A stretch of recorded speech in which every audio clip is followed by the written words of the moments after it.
Tropical Storm Cristobal moved through the U.S. Gulf of Mexico on Saturday carrying strong winds and heavy rains that prompted the evacuation of a coastal Louisiana community and dozens of offshore oil platforms.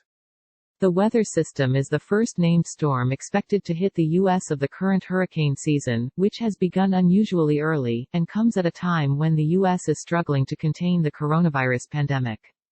Cristobal, packing winds of 50 miles per hour, 85 kilometers, is expected to strengthen somewhat before making landfall late Sunday along the Louisiana coast, according to the U.S. National Hurricane Center (NHC).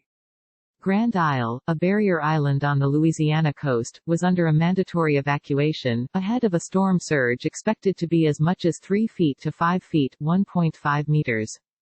The early season storm is not expected to become a hurricane, but its heavy rains could cause flash flooding in the central Gulf Coast, NHC forecasters said.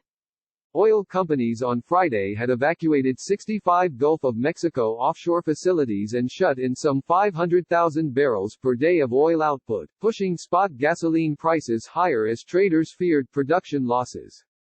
The 9 Louisiana oil refineries in the path of Cristobal plan to keep operating through rains and high winds expected to sweep over an area between Baton Rouge and New Orleans, according to people familiar with the matter.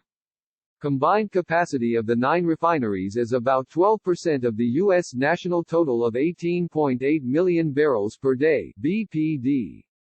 U.S. Gulf of Mexico platforms account for about 1.93 million barrels of oil per day, or about 15% of the U.S. total daily oil production. ExxonMobil, Shell and PBF Energy prepared their Louisiana refineries to keep operating by removing any equipment and items that might be blown around in high winds, the people said. The storm on Saturday morning was about 365 miles south of the mouth of the Mississippi River and traveling north at about 14 miles per hour, according to the NHC.